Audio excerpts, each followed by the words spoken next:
தூத்துக்குடியில் உள்ள 3வது மைல் ராஜு நகர், திருவிக நகர் உள்ளிட்ட பகுதிகளில் வெள்ளம் கரை புரண்டு ஓடுவதால் மக்களின் இயல்பு வாழ்க்கை நிலை மிகவும் பாதிப்படைந்திருக்கிறது.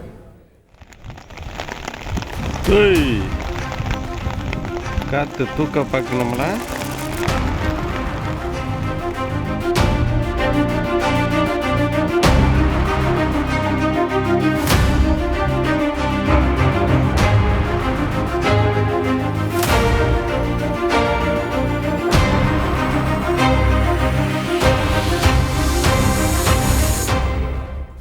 கூடுதல் தகவல்களை செய்தியாளர் விஜயகாந்திடம் கேட்கலாம். விஜயகாந்த், முழு விவரங்கள் என்ன?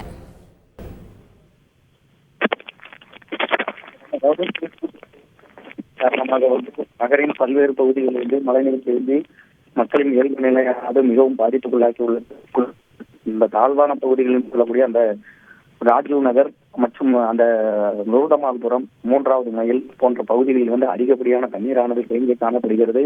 தண்ணீரை வெளியேற்றும் என்பது வெறும் சவாலாக இருப்பதால் வெளியேற்ற முடியாமல் தண்ணி அங்கே காணப்படுவதால் மட்டும் எங்கும் யாரும் செல்ல முடியாத ஒரு சூழ்நிலை தான் தற்போது வரைக்கும் நிலவி வருகிறது. மேலும் இந்த தாழ்வான பகுதியில் இருக்கக்கூடிய மக்களை அப்புறப்படுத்தி பல்வேறு முகாம்கள் அமைக்கப்பட்டது. அங்க தங்க வைப்பதற்கான ஏற்பாடுகளும் நடைபெற்று வருகிறது. மேலும் உலகங்களே தங்க வைக்கப்படும் நபர்களுக்கு தேவையான அடிப்படை வசதிகளும் மாநகராட்சி நிர்வாகம் செய்யப்பட்டு வருகிறது.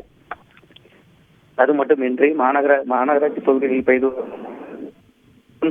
வந்ததால் சாலைகளில் தண்ணீர் அங்கங்கே தேங்கி இருக்கிறது. இதனால் வாகன ஓட்டிகளும் மிகவும் சிரமத்துக்குள்ளாகி வருகின்றனர். விவரங்களுக்கு நன்றி விஜயகாந்த். செய்திகளை உடனுக்குடன் தெரிந்து கொள்ள உடனே சப்ஸ்கிரைப் பண்ணுங்க.